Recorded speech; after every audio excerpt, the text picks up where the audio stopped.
നമസ്കാരം, എല്ലാവർക്കും നമസ്കാരം. ഞാനിന്ന് നിങ്ങളുടെ മുന്നിലെത്തിയിരിക്കുന്നത് പ്രകമ്പനം എന്ന സിനിമയെക്കുറിച്ച് സംസാരിക്കുവാൻ വേണ്ടിയിട്ടാണ്. ഈ സിനിമ നിർമ്മിച്ചിരിക്കുന്നത് Sreejith KS, Karthikeyan S, Sudheesh N എന്നിവർ ചേർന്നാണ് ഈ സിനിമ നിർമ്മിച്ചിരിക്കുന്നത്. സിനിമയുടെ സംവിധാനം വിജേഷ് പാണത്തൂരാണ്. സിനിമയ്ക്ക് സ്ക്രിപ്റ്റ് എഴുതിയിരിക്കുന്നത്, രചന നിർവഹിച്ചിരിക്കുന്നത് ശ്രീഹരി വടക്കനാണ്. ഈ സിനിമയുടെ പ്രൊഡക്ഷൻ ഹൗസ് എന്ന് പറയുന്നത് Navarasa films, stone bench studio ഇവർ ചേർന്നാണ് ഈ സിനിമ നിർമ്മിച്ചിരിക്കുന്നത്. സിനിമയിലെ മുഖ്യ കഥാപാത്രത്തെ അവതരിപ്പിക്കുന്നത് ഗണപതിയാണ്. സിദ്ധാർത്ഥ് എന്ന കഥാപാത്രമായിട്ടാണ് അദ്ദേഹം വരുന്നത്. സാഗർ സൂര്യ പുണ്യാളൻ എന്ന കഥാപാത്രമായിട്ട് വരുന്നു. അല്ലമീൻ ശങ്കരൻ എന്ന കഥാപാത്രമായിട്ട് വരുന്നു. മല്ലിക സുകുമാരൻ സിദ്ധുവിൻ്റെ അച്ചമ്മയായിട്ട് വരുന്നു. ഇതാണ് സംഗതി. ഈ അച്ചമ്മയുടെ മരണത്തിന് ശേഷം, അല്ലെങ്കിൽ അച്ചമ്മയുടെ രണ്ട് മക്കളും കലാഭവൻ നവാസും ഒക്കെയാണ് അച്ചമ്മയുടെ മൂത്ത മകനായിട്ട് വരുന്നതും ഇളയ മകനായിട്ട് വരുന്നത് മറ്റൊരു നടനാണ്. ഇവർ രണ്ടുപേരും പാർട്ടി അനുഭാവികളാണ്. പാർട്ടി എന്ന് പറയുമ്പോൾ പാർട്ടി എന്ന് തികച്ചും പറയേണ്ട, നമുക്ക് മനസ്സിലാവും ഏത് പാർട്ടിയാണെന്നുള്ളത്. അവരുടെ വീട്ടിലെ കാര്യങ്ങളെല്ലാം തീരുമാനിക്കുന്നത് പാർട്ടിയാണ്. പക്ഷേ ഇതിനെല്ലാം ഘടകവിരുദ്ധമായിട്ടാണ് അച്ചമ്മ, മല്ലിക സുകുമാരൻ്റെ കഥാപാത്രം പോകുന്നത്. മല്ലിക സുകുമാരൻ്റെ കഥാപാത്രം പോകുന്നത് അങ്ങനെയാണ്. ഭക്തിയാണ്, ആചാരങ്ങളൊക്കെയാണ് അവരുടെ വീട്ടിൽ നമ്മൾ കാണുന്ന കാര്യങ്ങൾ. സിനിമ തുടങ്ങുന്ന സമയത്ത് തന്നെ നമ്മൾ കാണിക്കുന്നത് കാരണവന്മാർക്ക് വയ്ക്കുക എന്നൊരു പതിവ്, മരിച്ചുപോയ കാരണവന്മാർക്ക് വർഷത്തിലൊരിക്കൽ ഉണ്ടാക്കിയ ആഹാരമെല്ലാം അവർക്ക് കൊടുക്കുന്നതായിട്ട് സങ്കല്പിച്ചുകൊണ്ട് ചെയ്യുന്ന ഒരു കാര്യമാണ്. അവർക്ക് സങ്കല്പിച്ചുകൊണ്ട് വിളക്കൊക്കെ വെച്ചിട്ട് ചെയ്യുന്ന സംഗതി. ഇതിനൊക്കെ എതിരാണ് വിശ്വാസികളല്ലാത്ത പാർട്ടിക്കാർ. മക്കൾ രണ്ടുപേരും വിശ്വാസികളല്ലല്ലോ അവർ. അപ്പോൾ ഈ അച്ചമ്മയുടെ മരണശേഷം അച്ചമ്മ മരിക്കുകയാണ് ചെയ്യുന്നത്. ഇടയ്ക്ക് വെച്ച് അച്ചമ്മ, ഈ മല്ലിക സുകുമാരൻ്റെ കഥാപാത്രം, കുഞ്ഞികൃഷ്ണൻ്റെ കഥാപാത്രം ഇവരുടെ ഭർത്താവായിട്ടുള്ള ആളായിട്ട് വരുന്നുണ്ട്. രസകരമായിട്ടുള്ള കാസ്റ്റിംഗാണ് നമുക്കിവിടെ കാണാനായിട്ട് സാധിക്കുന്നത്. വേറെ ഒന്നുമില്ല. അച്ചമ്മയുടെ മരണശേഷം അച്ചമ്മയുടെ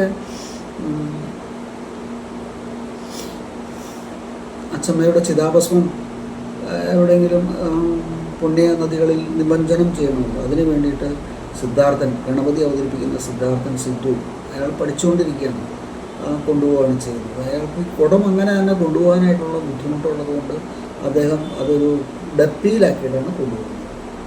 അപ്പോൾ നമുക്ക് ഇന്നത്തെ കാലത്ത് നമുക്കറിയാവുന്നതുപോലെ മദ്യപാനം, പുകവലി ഒക്കെയാണ് ചെറുപ്പക്കാരുടെ ഇടയിലുള്ള സംഗതികൾ. മയക്കുമരുന്ന് ഒക്കെ ഉണ്ട്. അതിനെ നിയന്ത്രിക്കാനോ ഒന്നും നമ്മുടെ ക്യാമ്പസ് അധികാരികൾക്കൊന്നും കഴിയുന്നില്ല. രാഷ്ട്രീയ പ്രസ്ഥാനങ്ങൾക്ക് കഴിയുന്നില്ല. അവരിതിനൊക്കെ പരോക്ഷമായിട്ടൊക്കെ പ്രോത്സാഹിപ്പിക്കുന്ന ആളുകളൊക്കെ തന്നെയായിട്ടാണ് വന്ന് ഭവിക്കുന്നത്. എത്രയോ കോടി രൂപയുടെ മയക്കുമരുന്ന് പിടിച്ചു എന്നൊക്കെ നമ്മൾ കേട്ടിട്ടുണ്ട്. കൊച്ചിയിൽ 25,000 കോടി രൂപയുടെ മയക്കുമരുന്ന് പിടിച്ചു. പക്ഷെ എവിടേക്ക് പോയി? ആർക്കും അറിയില്ല. അത് നശിപ്പിച്ചോ? അത് എന്താണ് അതിന് പിന്നീട് സംഭവിച്ചത്? ഇതൊന്നും ആർക്കും അറിയില്ല. അപ്പോൾ ഇങ്ങനത്തെ ഒരു നാട്ടിലാണ് നമ്മൾ ജീവിക്കുന്നത്. അതാണ് പറഞ്ഞുകൊണ്ട് വരുന്നത്. അപ്പോൾ ഈ മദ്യപാനവും ഹോസ്റ്റലിൽ ഇവർ താമസിക്കുന്ന സിദ്ധുവും പുണ്യാളനും ഒക്കെ താമസിക്കുന്ന, ശങ്കരനൊക്കെ താമസിക്കുന്ന ഈ ഹോസ്റ്റലിൻ്റെ ഉള്ളിൽ തന്നെ ഉള്ള, അതിനെ നിയന്ത്രിക്കാൻ വേണ്ടിയിട്ട് ഉള്ള ഒരാൾ തന്നെ ഇതിനകത്ത് ഭാഗമാക്കാവുന്നുണ്ട്. അദ്ദേഹത്തിൻ്റെ പേര് അലക്സാണ്ടർ എന്നോ മറ്റോ ആണ്. മിക്ക സിനിമകളിലും നമ്മൾ അദ്ദേഹത്തെ കണ്ടിട്ടുണ്ട്. അപ്പോൾ അങ്ങനെ ഇരിക്കുന്ന സമയത്ത്, ഇവർ മദ്യം കഴിച്ചുകൊണ്ടിരിക്കുന്ന സമയത്ത്, ഈ പുണ്യാളനും ശങ്കരനും ഒക്കെ മദ്യം കഴിച്ചുകൊണ്ടിരിക്കുന്ന സമയത്ത് അവർക്ക് അത് ഒന്ന് തൊട്ടുകൂട്ടാൻ എന്തെങ്കിലും ഒരു വിഭവം അവിടെ വേണമല്ലോ. അത് കിട്ടാതെ വന്നപ്പോൾ ഇത് നോക്കാമെന്ന് പറഞ്ഞിട്ട് ഈ ചിതാഭസ്മം എടുത്ത് മൂക്കിൽ വലിക്കുകയാണ് ചെയ്യുന്നത് പുണ്യാളൻ. അതോടുകൂടി പുണ്യാളൻ്റെ രീതികളും കാര്യങ്ങളൊക്കെ മാറി അത് അച്ഛമ്മയെ പോലെ ആകുന്നു. ഭയപ്പെടുത്തുന്ന രീതിയിലേക്കൊക്കെ കാര്യങ്ങൾ പോകുന്നു. അയാൾ പല പല പ്രശ്നങ്ങൾ ഉണ്ടാക്കുന്നു. അച്ഛമ്മയ്ക്ക് ഇഷ്ടമില്ലാത്ത അച്ഛമ്മയാണല്ലോ പിന്നീട് സംസാരിക്കുന്നത്. അച്ഛമ്മയ്ക്ക് ഇഷ്ടമില്ലാത്ത കാര്യങ്ങളെ ഇയാൾ എതിർക്കുന്നു. അച്ഛമ്മയുടെ രൂപത്തിൽ വന്നിട്ട് എതിർക്കുന്നു. അങ്ങനെ ഇത് സംഗതി കുഴപ്പമില്ല. പക്ഷേ ഇനിയും ഈ വിജേഷ് പാണത്തൂർ എന്ന് പറയുന്ന സംവിധായകനും ശ്രീഹരി വടക്കൻ എന്ന തിരക്കഥാകൃത്തും വളരും. അവർക്ക് വളരാനുള്ള സകല സാധ്യതകളും അവിടെ നമുക്ക് കാണാവുന്നതാണ്. പിന്നെ ഈ സിനിമയ്ക്ക് ഫോട്ടോഗ്രാഫി നിർവഹിച്ചിരിക്കുന്ന ആൽബി ആൻ്റണിയാണ്. ആൽബി ആൻ്റണിയും വേണ്ടത്ര നല്ല രീതിയിൽ തന്നെയൊക്കെ കൊള്ളാവുന്ന രീതിയിൽ തന്നെ നമ്മളിതൊക്കെ പലവട്ടം നമ്മൾ പറഞ്ഞിട്ടുള്ള കാര്യമല്ലേ. അതായത് നമുക്ക് ആളുകളെ കാണണം, ആളുകളുടെ മുഖം വ്യക്തമാവണം. ഇരുട്ടത്ത് നിർത്തിക്കോ, പക്ഷെ അയാളെ എപ്പോഴെങ്കിലും ആ വെളിച്ചത്തേക്ക് കൊണ്ടുവരണ്ടേ. ഇരുട്ടുണ്ടെങ്കിലേ വെളിച്ചത്തിന് പ്രസക്തിയുള്ളൂ, വെളിച്ചമുണ്ടെങ്കിലാണ് ഇരുട്ടിന് പ്രസക്തിയുള്ളൂ. ഈ പ്രാപഞ്ചികമായിട്ടുള്ള പ്രാഥമിക തത്വം മനസ്സിലാക്കി വേണം നമ്മൾ ഓരോ സിനിമയ്ക്കും ഫോട്ടോഗ്രാഫി നിർവഹിക്കാനായിട്ട് എന്നുള്ള കാര്യം ഞാൻ പല വീഡിയോകളിലും നമ്മൾ പറഞ്ഞിട്ടുള്ള കാര്യം തന്നെയാണ്. ഇവിടെ ഏതായാലും നമുക്ക് ആളുകളുടെ മുഖമൊക്കെ വ്യക്തമാണ്. ഇരുട്ടത്ത് നിർത്തേണ്ടവരെ ഇരുട്ടത്ത് നിർത്തിക്കൊണ്ടാണ് ചെയ്യുന്നത്. മഹത്തായ ഫോട്ടോഗ്രാഫി ഒന്നും അല്ലെങ്കിലും കൊള്ളാവുന്ന ഒരു കുഴപ്പമില്ലാത്ത രീതിയിൽ പോയ ഒരു സംഗതി. പിന്നെ ഇതിനകത്തൊരു റഷ്യക്കാരൻ, മലയാളിയായിട്ടുള്ളൊരു റഷ്യക്കാരൻ പ്രേതബാധ ഒഴിപ്പിക്കുന്ന ഒരാളായിട്ടൊക്കെ വരുന്നുണ്ട്. അവസാനം അയാൾക്കും അപജയം സംഭവിച്ച് കാര്യങ്ങളൊക്കെ അങ്ങനെ പോവുകയാണ് ചെയ്യുന്നത്. കുഴപ്പമില്ലാത്ത രീതിയിലൊക്കെ നമുക്ക് ഇത് ആദ്യം മുതൽ കണ്ടിരിക്കാം, വെറുതെ കണ്ടിരിക്കാവുന്ന ഒരു സിനിമ എന്നുള്ളതല്ലാതെ. പക്ഷേ ഈ വിജേഷ് പാണത്തൂരിനും ഒക്കെ നല്ല അവസരങ്ങളൊക്കെ കിട്ടുകയാണെങ്കിൽ അവരൊക്കെ നന്നായി പെർഫോം ചെയ്യാൻ കഴിവുള്ള ആളുകളാണ് എന്ന് ഉള്ള കാര്യമാണ് നമുക്ക് ഇവിടെ പറയാനായിട്ട് ഉദ്ദേശിക്കുന്നത്. നമ്മൾ ഉദ്ദേശിക്കുന്നത് അവസാനം എന്ത് സംഭവിക്കുന്നു, നമ്മൾ സിനിമയുടെ അവസാനവും ആദ്യവും ഒക്കെ പറഞ്ഞു പോയി കഴിഞ്ഞാൽ, കഥ പറഞ്ഞു പോയി കഴിഞ്ഞാൽ എന്തോ വലിയ അപരാധമാണെന്നാണ് ഇവിടെ ചില ആൾക്കാരൊക്കെ പറയുന്നത്. അതുകൊണ്ട് ചില ആൾക്കാർ ഇവിടെ നിരൂപണം എന്നുള്ള പേരിലൊക്കെ വന്നിരുന്നിട്ട് എന്താണ്ടൊക്കെ പറയുന്നു. ഫോട്ടോഗ്രാഫി ഇത് ഡയറക്ഷൻ അങ്ങനെ ഇങ്ങനെ എന്തായി പറയുന്നു. ഇങ്ങനെ പറയണതിന് സിനിമ കാണുമൊന്നും വേണ്ട, അതിൻ്റെ ഡീറ്റെയിൽസ് വായിച്ചു കഴിഞ്ഞാൽ ആർക്കും പറയാവുന്ന കാര്യമുള്ളൂ. ഇതൊക്കെ അങ്ങനെ കുറേ ആൾക്കാരുണ്ട്. അതുകൊണ്ടൊക്കെ ഈ അപജയം എന്ന് പറയുന്നത് ഇവിടെ സംഭവിച്ചിട്ടുണ്ട്. നിരൂപണ രംഗത്ത്, സിനിമാ നിരൂപണ രംഗത്തായാലും സാഹിത്യ നിരൂപണ രംഗത്തായാലും അപജയം ഇവിടെ സംഭവിച്ചിട്ടുണ്ട്. ആരും സത്യത്തെ ബേസ് ചെയ്തിട്ടല്ല, പുസ്തകം വായിക്കാതെ പുസ്തകാഭിപ്രായം പറയുന്ന ആൾക്കാരാണ് ഇവിടെ ഉള്ളത്. അല്ലെങ്കിൽ സിനിമ കാണാതെ സിനിമയെപ്പറ്റി അഭിപ്രായം പറയുന്ന ആൾക്കാരാണ് ഇവിടെ കാണുന്നത്. ഇതിനൊക്കെ ഒരു മാറ്റം വരും. ഇവരെന്താണ് വിചാരിച്ചത്, അല്ലെങ്കിൽ നിങ്ങളെന്താണ് വിചാരിക്കുന്നത്? ഇതൊന്നും മാറ്റം വരാത്ത ഒരു കാലഘട്ടത്തേക്കാണോ പോകണമെന്നുള്ളതാണോ നിങ്ങൾ ഉദ്ദേശിക്കുന്നത്? ഭൂമി ഉരുണ്ടതാണ്, സൈക്ലിക്കാണ്. അതിങ്ങനെ ആ ചക്രം തുറന്നു അപജയത്തിൻ്റെ കാലഘട്ടം കഴിഞ്ഞ് സത്യത്തിൻ്റെ കാലഘട്ടത്തിലേക്കൊക്കെ വരും. നമ്മൾ വരാതിരിക്കില്ല, ഉറപ്പായിട്ടും വരും. അങ്ങനെ വരാനാണ് നമ്മളൊക്കെ ആഗ്രഹിക്കുന്നതും പ്രാർത്ഥിക്കുന്നതും ഒക്കെ. അത് പ്രാർത്ഥന എന്ന് പറയുന്നത് കൊണ്ട് തെറ്റായി ധരിക്കുകയൊന്നും വേണ്ട. പ്രകർഷേണയുള്ള അർത്ഥനയാണ് പ്രാർത്ഥന എന്ന് പറയുന്നത്. അർത്ഥിക്കുക, അഭ്യർത്ഥിക്കുക എന്ന് കേട്ടിട്ടില്ലേ? അതാണ് പ്രാർത്ഥന എന്ന് പറയുന്നത്. അപ്പോൾ അതിനു വേണ്ടിയിട്ടാണ് നമ്മളൊക്കെ ഇരിക്കുന്നത്. നല്ല സിനിമകൾ ഉണ്ടാവട്ടെ, ഇനിയും നല്ല സിനിമകളൊക്കെ ഉണ്ടാവട്ടെ, നല്ല സിനിമകൾ ആസ്വദിക്കാനായിട്ട് എല്ലാവർക്കും കഴിയട്ടെ. കലാസ്വാദന വേലായാം ചിത്തം ഏകാഗ്രത വ്രജേത് എന്ന് പറഞ്ഞിട്ടുണ്ടെങ്കിൽ കല ആസ്വദിച്ചുകൊണ്ടിരിക്കുന്ന സമയത്ത് നമുക്ക് ഏകാഗ്രത കിട്ടണം.